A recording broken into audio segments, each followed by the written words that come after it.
Howdy everybody, this is Omar, your Audio Amigo, here today with another normal Audio Amigo review. Today we're going to be looking at my first IEM from Rose Technics. This is the Rose Technics Quietsea. So this is a collaboration with another IEM company, which is ICO or Eco.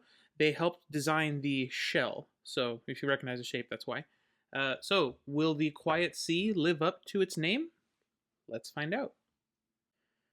Okay, so before we get started, a quick disclaimer. I want to make it perfectly clear that Rose Technics sent me this IEM for free. Because of that, I have activated the paid promotion tag in YouTube's settings. I am not being paid to make this video, but because this IEM has monetary value, and I could technically turn around and sell this tomorrow if I wanted, in my mind, being sent this IEM for free counts as payment. I was encouraged by Rose Technics to be completely open and honest with my review and criticism, and I will try my best to give the most impartial review possible. That being said, since I was given this for free, there will inherently be some bias to this review. I am making all of this clear to you so that you can factor this bias into your purchasing decision, or your general views of this review. I would like to extend my thanks to Rose Technics for sending me this set, and also to my viewers. I want you all to know that in the future, a disclaimer like this, but maybe a little shorter, will accompany any reviews for sets that I get sent for free, even if I eventually have to send them back. Alright, but with the disclaimer out of the way, let's get started with what's inside the box. The unboxing experience is actually pretty nice. Inside, you get the IEMs themselves. You get this little carrying case. I quite like this case. It's super thin compared to some of the other cases I've seen. When something is going to go in your pocket, it helps if it's thin. If you think about how big, rectangular smartphones are, we don't care because they're thin. They sort of disappear in your pocket. Sort of similar vibes to this case. That being said, I've seen this exact case without the Rose Technics logo on AliExpress before, and they're not a lot of money. I'm also not a fan of the stitching here that's not only exposed, but it looks like it's already pulling away from the zipper. So I'm a fan of the design and shape of the case, but I'm not a fan of the overall execution of the case. But anyway, put that to one side. Inside the case, you get this lovely cable. You get 3 sets of oval ear tips. We'll talk about why they're oval in a minute. You get small, medium, and large. You can see they're sort of ovaloid in shape. And you get the MMCX removal tool, because these, as you saw, are MMCX connectors. This is available as a 2-pin, and you don't get the MMCX tool if you get the 2-pin, but that makes sense. Overall, I think these are average accessories for the price. I like the case. I just wish it was, that tiny bit nicer. I would have liked to have seen maybe some narrower bore ear tips, but it's average for this price. So, moving on to the cable. This is a super nice feeling cable. This is 4-wire cloth twist. It's nice and tight. It has nice weight to it. It feels really high quality in the hands. There's no branding on the 3.5mm connector, but if you come over and look at the Y split, it's on the other side, it's got a nice Rose Technics logo on it. Okay, the rough nature of the fabric on the cables means that the Y split, the chin slider is actually very functional. It's sort of hard to move, but it will stay put once you get it where you want it to stay put. I didn't have any issues with this falling when I was on walks. On this end, as I mentioned before, these are MMCX, but you can get this with a normal 2-pin connector. The cloth feels good in the hands, but the side effect of it having cloth, besides the fact that it feels premium, is that it is microphonic. It's pretty prevalent with this. I heard it when it was brushing up against, my shirt, my facial hair. It can be pretty distracting if you're listening to this at a rather low volume. This cable has a decent amount of memory to it. I've sort of been able to tame it over the last week or so. It's behaving pretty well here, but at first I had to, get the memory out of it. Overall, I think this is one of the nicer feeling cables in this price range. The microphonics kind of spoil it a little bit, but overall I still think it's pretty fantastic. So moving on to the build. Rose Technics collaborated with Eco, as I mentioned before. Okay, and it shows. So it looks almost identical to the Eco OH2 IEM, right down to the oval nozzles.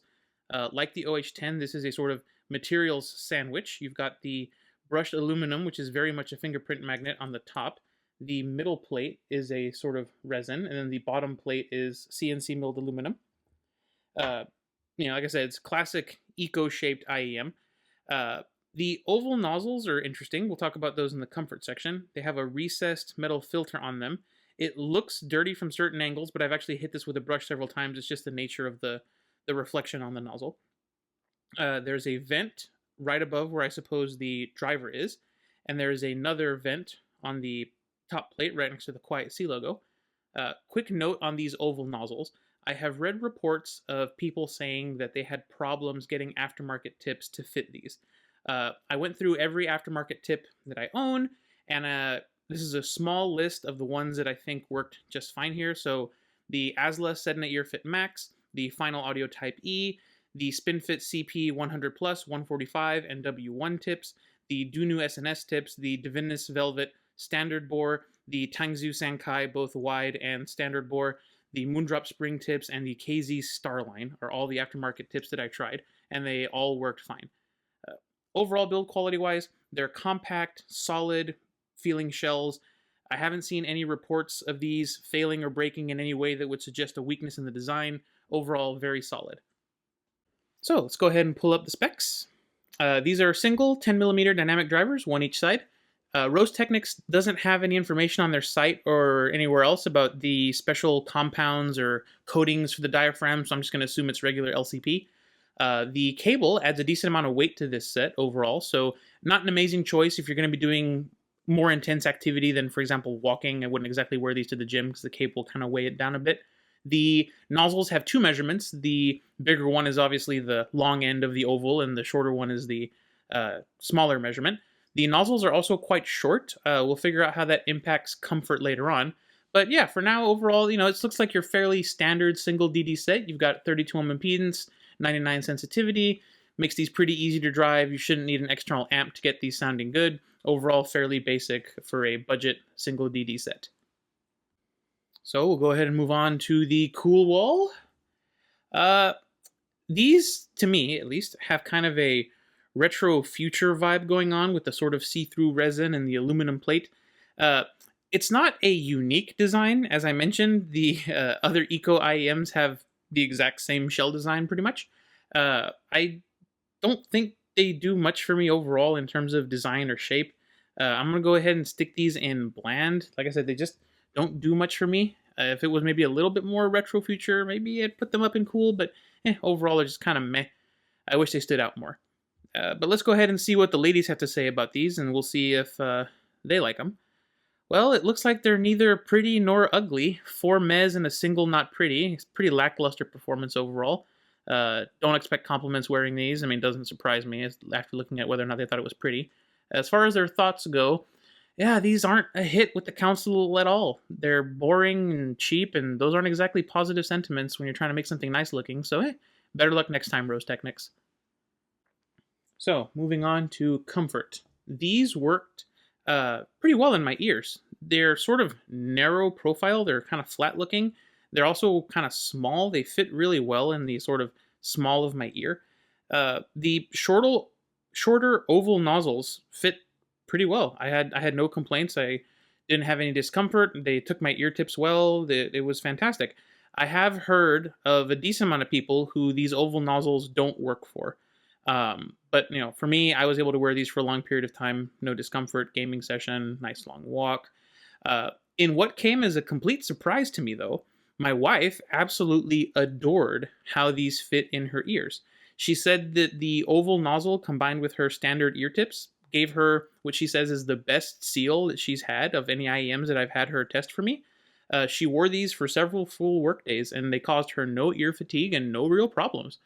Rose Technics and Eco say that they examined over 700 3D ear samples to create what they call a comfortable universal shape for the masses. And I mean, as far as me and my wife go, it worked.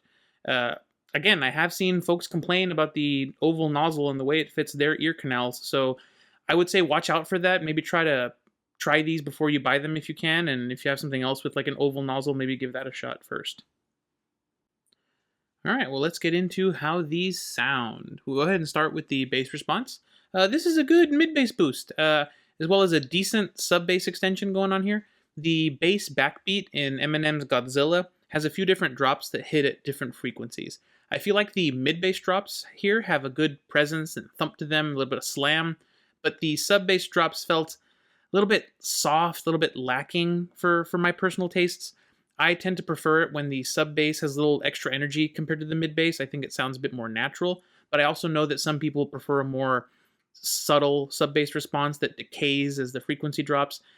If you're that type of person, you'll like this presentation here. Bass guitar and kick drums are well represented. Jiro Inagaki's Painted Paradise has a super funky bass line. In some sets, it can get a bit lost behind the guitar and the keyboard, especially when the song gets going. But on sets with decent mid bass like this, you can always hear it keeping the funk alive in the background, especially in this track. I think it sounds like it belongs in a cop show from the 70s. It's really great. The bass here is not bad. I personally would have liked a little bit more sub bass, but the mid bass makes for a really fun experience overall, and I think it's fine. Moving on to mid range, there's definitely a recession going on here. It's not horrible. It helps give that sense of separation between the bass and the treble that lots of folks who love the V-shaped signature really like. But you can definitely tell right away this is a true V-shaped set. None of that milder stuff that we've had lately. The lower mids are actually kind of nice. There's a bit of warmth from that sub bass boost. It adds a bit of flavor to the range. David Bowie's vocals in Let's Dance are a good example of a positive tonal shift here. The lower notes in his register get a little bit warmer, a little bit huskier. It makes his already impressive vocal range seem even more impressive, in my opinion. The instrumentation is also pretty good.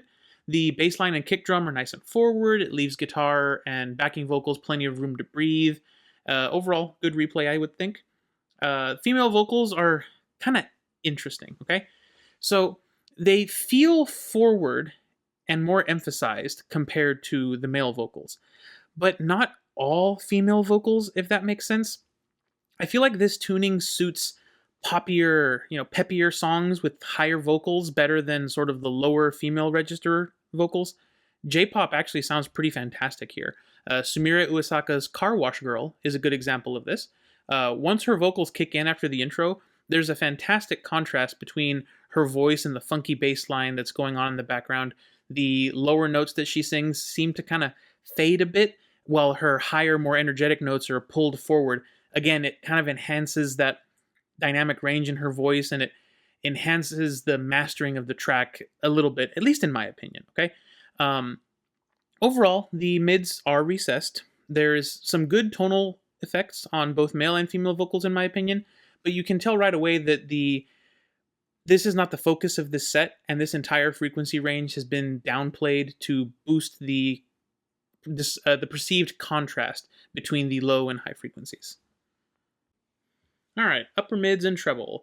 There is quite a bit of energy up here.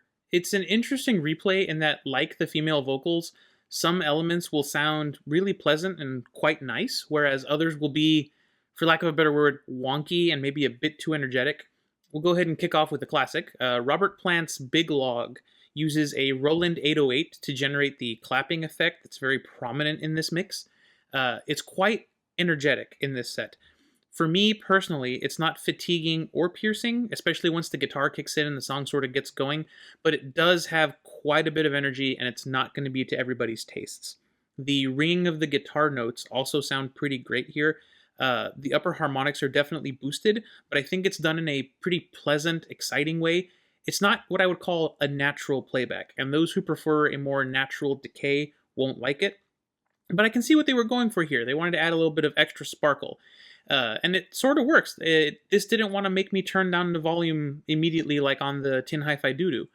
That being said, do watch the volume dial when you're listening on this set. It wasn't fatiguing for me at my comparison testing volume of 76 decibels, but every once in a while when the moment took me, I did crank it up a bit and then have to, crank it back down, just protect my ears. As far as cymbals and female vocals go, like the clapping in Big Log, they're enhanced in what I would say is a slightly unnatural way. But then again, I think it kind of works on some tracks. Others not so much. But Henri's I Can't Stop the Loneliness, I think, is a pretty good example. There's a subtle echo effect on some of her vocals, and I think it lingers a little too long. The cymbals, on the other hand, might be a bit overly washy for my taste, but they still have that crispiness and aggressiveness. It's kind of weird. Usually when something's washy, it loses that aggressive tone, and it is aggressive here, but also washy. It's a really interesting treble presentation here. It's sparkly and detailed while also being unnatural and a bit washy. Like I said, it's strange. I know some folks who will really dig it, and I can see myself enjoying this, especially with something like pop music, but for the rest of my library, maybe not so much. All right, as far as technicalities go, to my ears, this is a decent at the lower end, great at the high end, and below average in the middle. Buster Williams' version of Sophisticated Lady, again, has some great bass dynamics in terms of his performance. Lots of string vibrato, low ringing tones that the mid bass on this set renders very well. Good replay overall, don't miss anything on that track. As far as upper end technicalities go, I want to showcase one of the positive elements of that sort of odd treble tonality. Pierre Henry's Psychorock and all of those electric tones and sweeps that he generates. It sounds really amazing through these. I don't know if the drivers are sort of harmonizing with the tones that are being generated or what, but there's a tiny bit of extra sparkle to those in this set that I don't hear on the more natural or neutral sounding sets. Overall, everything considered, I would say the technicalities are average, but up top they're quite nice. As far as stereo separation goes, I went with Rolling Stone's Paint It Black. I'm going to say it again. If you've ever taken one earbud out while listening to this song, try it. It's kind of crazy. You literally lose half the song by removing either the left ear or the right earbud. No left ear, no bass, no drums. No right ear, no guitar, no sitar. It's kind of fun to play around with that. But yeah, on this set, very well separated. No claustrophobic or closed-in feeling to the song. Excellent stereo separation here. The perceived 3D soundstage on this set is pretty decent. Alekshtadi by Khaled has some great spatial elements in the mix. You've got the guitars, the bass, the strings, all filling in the space around you very well. You got the percussion in there. It's nice. Overall, the stereo separation, like I said, good. Soundstage is what I would say is average for this price, but yeah, overall pretty decent. So, time for some comparisons. In the thumbnail, I have this listed as old school tuning, and the reason for that is I haven't heard this tuning in quite some time. The IEM that first came to mind actually was my first ever IEM, the one that sort of got me started in this hobby. It's the ZSN Pro X. The ZSN Pro X is from an era where most budget sets had tuning very similar to this. Boosted sub bass, scooped mids, quite bright, borderline fatiguing treble presentation. I'm not ashamed to say that I rocked this for quite a while before I got more interested in the hobby and started learning more. Listening to these two side by side, it's like Rose Technics took that once popular tuning and improved on it. This is a more refined, more technical, overall better sounding, better built, more detailed version of the ZSN Pro X. It's a very well executed version of what used to be the KZ signature sound in the early 2020s. But moving on, I'm going to bring in the Simgot EW200 Maze yet again. This is probably the most popular V-shaped set in this sort of price range. The Maze is overall more balanced and natural sounding than the Quietsea. It's got less sub-bass punch while still being satisfying and fun to listen to. It's still got that treble sparkle, but without the wonky tonality of the Quietsea. Best of all, it fills in the mid-range a bit, not to the point where, I would personally like, but the mid-range on the Maze is more forward and has a fuller sound to it compared to the Quietsea. While they're both very detailed on the top end, the Maze has a bit more detail in the sub-bass and in the mid-range, and overall, the Quietsea has a better cable, a nicer case, but, the Maze is the better sound to my ears at least, and it's $10 cheaper. Next up, a bit of a sneak peek for Wednesday's video. It's the CVJ Night Elf. There she is. Okay, review coming Wednesday. I'll put her right here. So, these two are actually very similar in overall sound. It's kind of interesting because they achieve a very similar sound in sort of very different ways. The shells, cables, and driver configurations are all very different between these two, and yet they sound pretty similar. That said, there are differences. My volume matched comparison listening. The sub bass on the Night Elf, while being similar to the Quietsea, is a bit more lacking. They're both lacking for my personal taste, but this one's a bit more lacking in terms of sub bass. In terms of mid bass, the Night Elf hits that little bit harder, just a little bit of extra knock. I think it might be due to those stacked DDs in the Night Elf. They just have that little bit of extra energy compared to the Quietsea. The Night Elf does not have the same X factor in terms of female vocal presentation that the Quietsea has, but the treble presentation on the Night Elf is what I would say is overall smoother, more natural treble presentation. A little bit less sparkle on here. I think between the two, the Night Elf is a better all-rounder, and it's $20 less. So yeah, that's the Night Elf.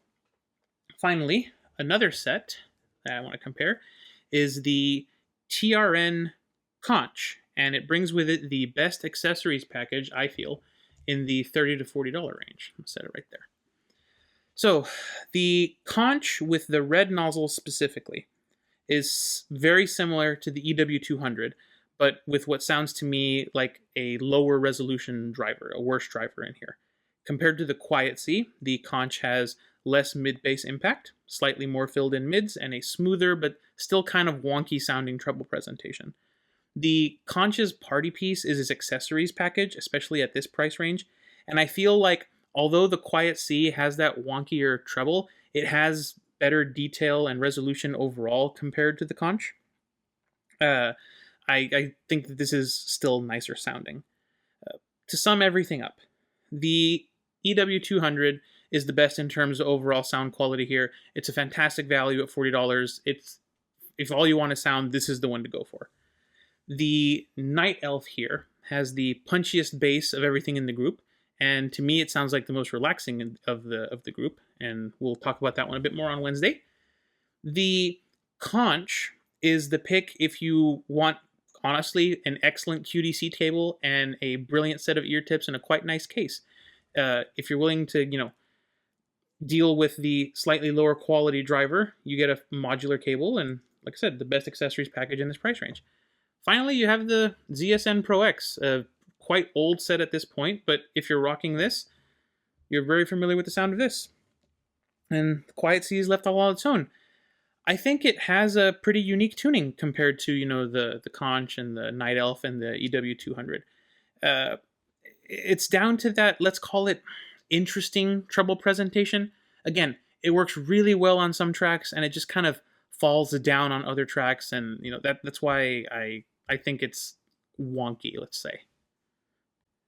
But that leads me to my Audio Amigo Arbitrary rating scale.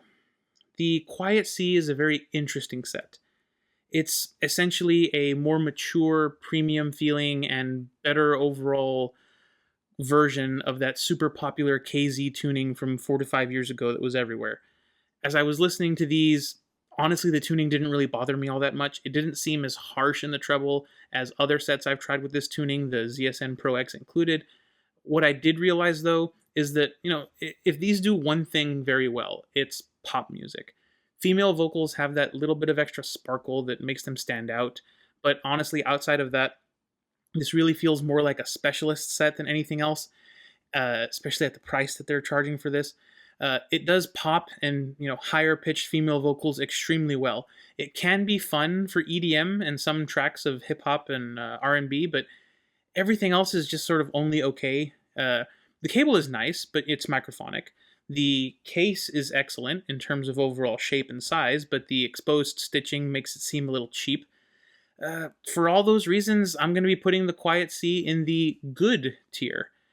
It doesn't make music sound outright worse or wrong to my ears, but it only elevates certain artists and songs as opposed to the majority of my library. If they smoothed out that treble and extended the sub bass a bit, I think this would be, in the I like this tier. Maybe if they dropped the price a little bit. It's not exactly a great value at MSRP, especially when, all the sets I compared it to are $10 to $15 cheaper. So, all that being said, do I recommend these? Not really.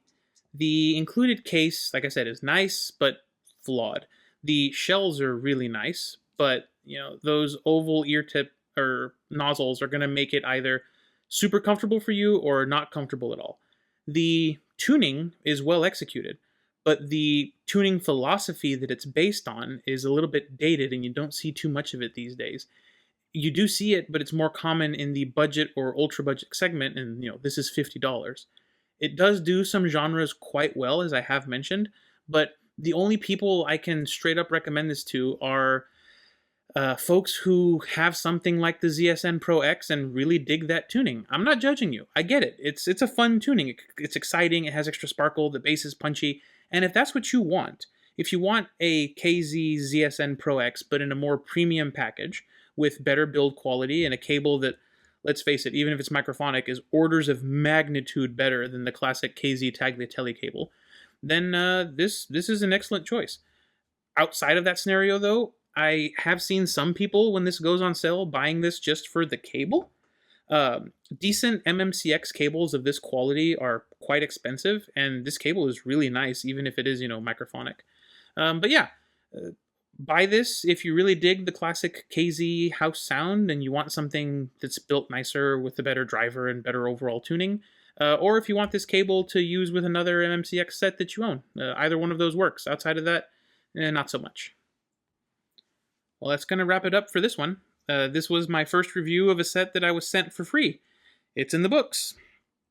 I hope Rose Technics doesn't mind the feedback in this video. It's not a bad set. It's just sort of bad value, especially with sets like the EW200 on the market.